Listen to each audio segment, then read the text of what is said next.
उठाकर देख लिया तो उस व्यक्ति की किस्मत पलट जाती है या फिर कुछ ही दिनों में वो ऊपर चला जाता है। और ये जो चमत्कार है ना, ये किसी अंधविश्वास का हिस्सा नहीं है, बल्कि नेपाल के राष्ट्रपति, राजा, छोटे से छोटे और बड़े से बड़े तबके का आदमी बीते 2500 सालों से इस लड़की की पूजा कर रहा है। और कहा जाता है कि इन्हीं के आशीर्वाद से अभी तक नेपाल में स्टेबिलिटी बनी हुई है। मगर मैं कौन सी स्टेबिलिटी की बात कर रहा हूँ और आखिर इसके पीछे कहानी क्या है? आखिर क्यों इस 2 साल की बच्ची को पूरा देश देवी माँ का स्वरूप मानता है? क्या इन मान्यताओं के पीछे कोरा अंधविश्वास है या महज एक विश्वास वाली प्रथा चली आ रही है लंबे समय से नेपाल में?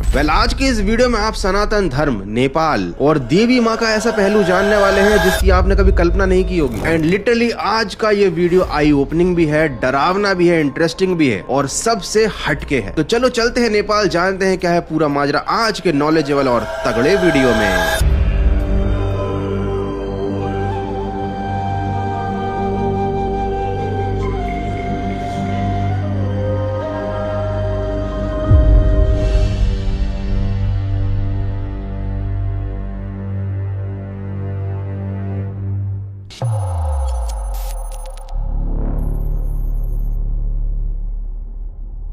ये बात है आज से सदियों साल पुरानी। तब काठमांडू पर हर तरफ केवल समृद्धि फैली हुई थी, चारों तरफ केवल धर्म का राज था। और कहते हैं कि काठमांडू के लोगों का जीवन उस समय स्वर्ग से भी ज्यादा सुखमय और सुंदर रहा करता था। और पूरे राज्य की बागडोर थी मल्ला घराने के हाथ में। कहा जाता है कि ये लोग पूजा पाठ, धर्म कर्म के काम में इतना लगे रहते थे कि साक्षात ईश्वर ने कई मौकों पर इनकी डायरेक्ट मदद की है। और एक तरह से उन्होंने राजपाट के होते हुए भी मानसिक रूप से एक सन्यासी की कोमलता हासिल कर ली थी। तो ऐसे ही एक रात की बात है जब पूरा महल सो गया और राजा जयप्रकाश मल्ला एक कमरे में अकेले बैठे थे। तभी उनके कमरे में एक दिव्य रोशनी फैली। रात के समय सभी खिड़की दरवाजे बंद होने के बावजूद उनके कमरे में एक महिला प्रकट हुई जो देखने में बेइंतहा खूबसूरत थी, मगर फिर भी उसमें ममता का भाव था। उसके चारों तरफ का ऑरा और फैला हुआ प्रकाश इस बात को साबित कर रहा था कि ये कोई आम महिला नहीं है, ये जरूर कोई दिव्य देवी है। वो देवी धीरे धीरे उनके पास आई और सामने रखी कुर्सी पर बैठ गई और हाथों पर पासे लेकर उन्हें मेज पर फेंका। उस वक्त मेज पर त्रिपाशा का खेल रखा हुआ था, जिसके ऊपर पासा गिरते ही राजा समझ गए कि शायद देवी उनके साथ त्रिपाशा खेलना चाहती है। देर रात तक ये खेल खेलने के बाद जब देवी वापस जाने लगी तो राजा जयप्रकाश ने उनसे पूछा कि क्या अब उन्हें दोबारा कभी उनके दर्शन मिलेंगे। तब देवी ने उन्हें कहा कि जब भी वो इस कमरे में अकेले होंगे तब सबके सोने के बाद वो प्रकट होंगे और उनके साथ त्रिपाशा खेलेंगे, लेकिन सिर्फ तब तक जब तक उनकी उपस्थिति के बारे में किसी को पता नहीं चलता। यहाँ तक कि राजा की पत्नी को भी। उन्होंने ये बात साफ कर दी